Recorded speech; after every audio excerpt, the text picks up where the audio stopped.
আপনারা যদি ব্যাংকে টাকা উঠাইয়া নিরাপদে বাড়িতে যেতে চান তাহলে দাঁড়িপাল্লাকে ভোট দেবেন, তা না হলে ব্যাংক থেকে টাকা নিয়ে বাড়িতে যেতে পারবেন না। এমনকি মাছের বাজার করে মাছের ব্যাগ নিয়েও সামনে বাড়িতে যেতে পারবেন না। কি রাজনীতি, ধিক্কার এই রাজনীতির প্রতি। কেউ বাড়ি বানাচ্ছে, তোমাকে যে চাঁদা দিতে হবে। কেউ দোকান তৈরি করছে, তুমি রাজনীতির নোংরা কীট, তোমাকে চাঁদা দিতে হবে। কেউ একটা রাস্তা দিয়ে হেঁটে যাচ্ছে কিংবা কেউ একটা পেট্রোল পাম্প দিছে, তুমি তেল কিনে পয়সা না দিয়ে চলে যাবা, বললে তার গাড়ি তুমি তাকে মারবা। এই সুযোগ গোলাপগঞ্জ বিয়ানীবাজারের কেউ আর পাবেন না।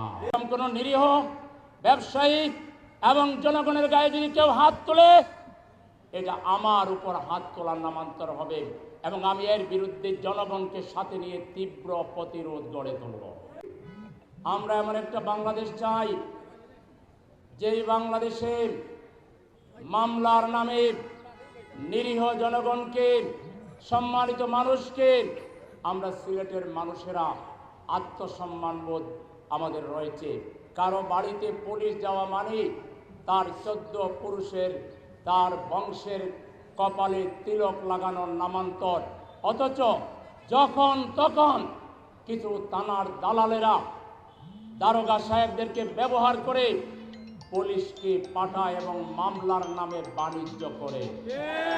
ইনশাআল্লাহ আমি যদি নির্বাচিত হই, এই 2 উপজেলায় পুলিশ আমাকে জিজ্ঞেস না করে কারো বাড়িতে যাইতে পারবেন না। তাদেরকে যথেষ্ট প্রমাণ দিতে হবে, যার বাড়িতে যাচ্ছে তার বিরুদ্ধে কোনো অভিযোগ আছে। এই প্রমাণ না দেখিয়ে কোনো দারোগা সাহেব কারো বাড়িতে যাবে না। আমি ফাইনাল কথা বলে দিলাম। আজ যদি বাংলাদেশে নির্বাচনী এই 11 দলীয় ঐক্য বিজয়ী হয়, কোন একক নেতার বিজয় হবে না, কোন একক দলের বিজয় হবে না, কোন একক জোটের বিজয় হবে না। বিজয় হবে বাংলার 18 কোটি মানুষের। নিরীহ ব্যবসায়ীদের কাছ থেকে আর কেউ চাঁদা দাবি আদায় করতে পারবে না। কোন বাড়িঘর নির্মাণ করার জন্য সরকার ছাড়া কোন ধান্দাবাজ বাটপার মাস্তানদেরকে চাঁদা গুনতে হবে না। এইরকম কোন মানুষের অধিকার এবং শান্তির সমৃদ্ধির এক বাংলাদেশ গড়তে চাই। পেশি শক্তি, দখলদারি, গুন্ডামির রাজনীতি পরিহার করি। যদি আমাদের এই দুর্নির্মোহ এই আবেদন তোমাদের কর্ণকুহরে প্রবেশ না করে, তাহলে আমাদের স্পষ্ট পয়গাম, আমরা তোমাদেরকে আজ আহ্বান জানালাম। সামনের দিনে শুধু আহ্বান নয়, যারা গুন্ডামির রাজনীতি করতে আসবে রাজপথে প্রতিহত করব আমরা। এই সিলেট জেলার 3 আসনে দাঁড়িপাল্লা, 2 আসনে দেয়ালঘড়ি আর 1 আসনে রিক্সা চলছে। আপনারা পরস্পর সৌহার্দ্য সম্প্রীতির ভিত্তিতে সীসাধারা প্রাচীরের মতো ঐক্য গড়ে তুলতে হবে। মনে রাখতে হবে, আমাদের ঐক্য বাংলাদেশকে রক্ষার ঐক্য, আমাদের ঐক্য সুন্দর বাংলাদেশ, একটি নিরাপদ বাংলাদেশ গড়বার ঐক্য।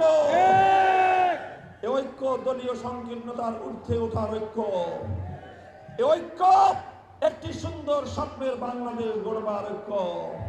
করেন বাংলার প্রান্তে প্রান্তে আজ আমি বিচরণ করে দেখতে পাচ্ছি, প্রতিটি মানুষের চোখে মুখে একটি মুক্তির উচ্ছ্বাস লক্ষ্য করা যায়। তাদের অভিব্যক্তিতে প্রকাশ পাচ্ছে। সব দল দেখা শেষ, এবার ইসলামপন্থীদের বাংলাদেশ।